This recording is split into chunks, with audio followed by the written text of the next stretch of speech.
CEO को तलब त कति धेरै हुन्छ अरे मलाई त त्यो अङ्कमा गन्न पनि खासै आउँदैन राम्रो हुन्छ नेपालको कन्टेक्स्टमा कुरा गर्ने हो भने बैंकको सीईओहरूको तलब चाहिँ धेरै नै राम्रो हुन्छ वर्षमा कति जति हुन्छ वर्षमा होला 3 करोडको आसपास टोटल प्याकेजको क्याल्कुलेसन गर्दा त्यस्तै तपाईहरु वर्षमा 3-4 करोड पैसा चाहिँ तलब लिनुहुन्छ है त्यस्तै होला हामीले जीवनभरमा 3-4 करोड पैसा भन्ने कुरा चाहिँ खासै जीवनभरमा सोच्दैनौं जनरल नेपालीलाई डिफिकल्ट कुरा हो जनताको पैसा लिएर गएर तपाईहरु त्यति धेरै तलब खानुहुन्छ पक्कै हो त्यो भएर होला है बैंकहरुलाई मिटर ब्याजी भनेको त्यस्तो होइन नि राजनजी म त्यसको अर्को पक्ष ओके अर्को पक्ष के हो त भन्दा म राष्ट्र बैंकमा काम गरे जति बेला म गभर्नमेन्टको अरु अफिसरको तलब भन्दा राष्ट्र बैंकको हाकिमको तलब 6800 रुपैयाँ बढी हुन्थ्यो भन्नुको मतलब अरूले 12000 खाँदा म 18000 खान्थे र पढाउँथे पनि त्यहाँबाट म पढाएर 75000 रुपैयाँ महिना कमाउँथे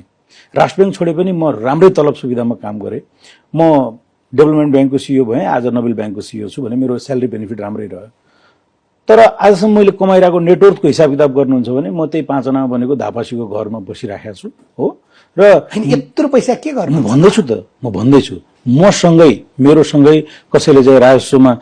सरकारीमा नाम निकालेको साथीहरू या अन्तको साथीहरू मालपतमा भएको साथीहरूको नेटवर्क आज उनीहरू कहाँ बस्छन् म कहाँ बस्छु कल्पना गर्नुभयो भने धेरै भेरिएसन छ म किन तपाईलाई भन्दैछु त भन्दा पेचिलो कुरा सोधौं होइन म यस्तो पेचिलो कुरा सोधौं सोध्नुस् न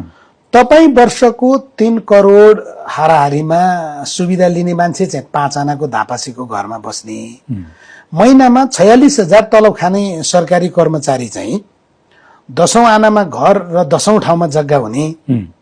के भारै छ यो होइन त्यही त म त्यही भन्दैछु हजुरलाई त्यही पुर्याउँदै थिएँ त्यो पनि भन्छु म हैन अब यो कुरा के हो त भन्दाखेरि हामी तलब खान्छौं हैन जस्तै अब यो सीईओहरूको तलब त ओपनली एनुअल रिपोर्टमै पब्लिश गर्नुपर्छ आज ग्रस स्यालेरी मेरो हेर्दा 14.5 लाख रुपैयाँ महिनाको होला तर 5 लाख रुपैयाँ म ट्याक्स पनि तिर्छु र 1 रुपैयाँ बेइमानीको मेरो गोजीमा आजसम्म परेको पनि छैन तपाईको जस्तो ओपनली यति चाहिँ पपुलर कार्यक्रममा भन्दैछु कोही मान्छेले हिम्मत गरेर आँखा जुदाएर मसँग मनोज यावली सीईओ कर 46 भन्न सक्दैन कर 46 मात्र होइन मसँग म डीसीओ भएँ सीईओ भएँ कोही मान्छेले मसँग चाहिँ कुरा गर्दा यो तपाईको कार्यक्रम प्रसारण हुँदा मनोज यावली ठुलो कुरा गर्ने मसँग चाहिँ बसेर तिमीले चाहिँ रेस्टुरेन्टमा मोमो खाएको होइन भन्ने पनि औकात छैन हैन तर म एकदम 1 नम्बरको कमाई लिन्छु